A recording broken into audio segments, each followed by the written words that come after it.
சிம்பிளா நான்வெஜ் செய்யணும்னு நினைக்கிற அன்னைக்கு இந்த மாதிரி மசாலா வறுத்தரைச்சு கறி குழம்பு வச்சுட்டா காலையில இட்லிக்கு, மத்தியான சாதத்துக்கு, நைட்டு தோசைக்கு சூப்பரா சூட் ஆகும். களிக்கும் அல்டிமேட்டா இருக்குங்க. 1/2 கிலோ மட்டன் நல்லா கழுவிட்டு குக்கர்ல எடுத்து வச்சிருக்கேன். இப்ப இதுக்கு மசாலா அரைக்கிறதுக்கு கடாயில ஒரு 2 ஸ்பூன் ஆயில் ஊத்திட்டு நல்ல ஒரு பெரிய துண்டு பட்டை, ஒரு 5 அல்லது 6 கிராம்பு, 1/2 ஸ்பூன் மிளகு, 1 ஸ்பூன் சீரகம் இதெல்லாம் சேர்த்துட்டு முதல்ல லைட்டா வறுத்துக்கலாம். இப்ப இது கூட நல்லா ஒரு 3 கைப்பிடி அளவுக்கு சின்ன வெங்காயம் தான் இதுக்கு ரொம்ப டேஸ்டா இருக்கும். ஒரு 2 துண்டு இஞ்சி, நல்லா பெரிய பல் பூண்டு ஒரு 8ல இருந்து 10 எடுத்துக்கலாம். ஒரு 2 நிமிஷம் சிம்ல வச்சு வதக்கிட்டு காரத்துக்கு ஒரு 7 வரமிளகாய் எடுத்திருக்கேன். உங்களுக்கு இன்னும் கொஞ்சம் காரம் வேணும்னா 8 அல்லது 10 கூட எடுத்துக்கலாம். சிம்ல வச்சு வெங்காயம், பூண்டு, வரமிளகாய் எல்லாமே நல்லா வதங்கணும். வதங்கினதுக்கு அப்புறமா ஆஃப் பண்றதுக்கு முன்னாடி ஒரு 3 ஸ்பூன் அளவுக்கு வர கொத்தமல்லி தூள் சேர்த்துட்டு நல்லா கலந்து விட்டுக்கணும். நல்லா வாசம் வர வரைக்கும் வறுக்கணும்.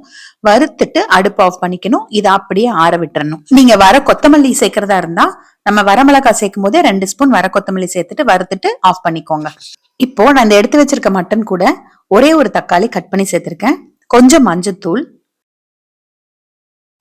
1/2 ஸ்பூன் அளவுக்கு கல்லுப்பு சேர்த்துக்கலாம். சேர்த்துட்டு இப்ப நம்ம மசாலா வறுத்து நல்லா ஆறினதுக்கு அப்புறமா கொஞ்சமா தண்ணி ஊத்தி மிக்சியில அரைச்சு வச்சுக்கணும்.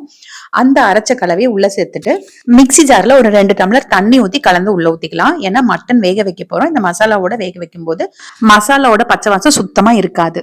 குக்கர் மூடி வச்சு ஆவி வந்ததுக்கு அப்புறமா வெயிட் போட்டு சிம்ல 15ல இருந்து 20 நிமிஷம் விட்டீங்கன்னா சூப்பரா மட்டன் வெந்துடும். விசில் விடுறதா இருந்தா 10 விசில் விடணுங்க. 1/4 மூடி தேங்காய், அதாவது தேங்காயை 2ஆ உடைச்சு ஒரு மூடியில பாதி தேங்காய் கட் பண்ணியோ இல்ல துருவியோ சேர்த்துக்கோங்க. கூட 1/2 ஸ்பூன் கசகசாவும் சேர்த்து நல்லா நைஸா அரைச்சு எடுத்து வச்சுக்கோங்க. குக்கர் ஆஃப் பண்ணி நல்லா ஆவி இறங்கினதுக்கு அப்புறமா ஓபன் பண்ணி பாக்குறோம். பாருங்க எவ்வளவு நல்லா இருக்கு. கலரே வாசமும் கம கமன்னு இருக்குங்க. நல்லா கலந்து விட்டுட்டு மட்டன் வெந்திருக்கான்னு செக் பண்ணிக்கோங்க. இப்ப இது கூட நம்ம அரைச்சு எடுத்து வச்சிருக்க தேங்காய், கசகசா விழுத உள்ள சேர்க்கிறோம். சேர்த்துட்டு கலந்து விட்டுட்டு அடுப்பு ஆன் பண்ணிட்டு ஒரு 3ல இருந்து 4 நிமிஷம் கொதிக்க வைங்க. இப்ப நம்ம தேங்காயோட நிறைய தண்ணி ஊத்தக்கூடாது. ஏற்கனவே தண்ணி இருக்கு. இந்த தேங்காய் கொதிச்சு வரும்போது சரியா இருக்கும். எந்த அளவு திக்னஸ் வேணுமோ அந்த அளவு கொதிக்க வச்சு ஆஃப் பண்ணிக்கோங்க. குழம்பு வேணும்னா தாளிச்சுக்கோங்க. தாளிக்கிற மாதிரி இருந்தா 2 ஸ்பூன் எண்ணெயில கடுகு, சீரகம் ஒரு 1/2 ஸ்பூன் சேர்த்துட்டு கொஞ்சம் கருவேப்பிலை சேர்த்து கொட்டிட்டீங்கன்னா சூப்பர் மணத்தோட நல்லா இருக்கும். அவ்வளவுதான், குழம்பு ரெடி ஆயிருச்சு. ஒரு கைப்பிடி கொத்தமல்லி தலை சேர்த்துக்கோங்க. இப்ப நான் சொன்ன அளவு பாத்தீங்கன்னா உப்பு, காரம் எல்லாமே கரெக்டா இருக்கும். அதே மாதிரி ஃபாலோ பண்ணுங்க.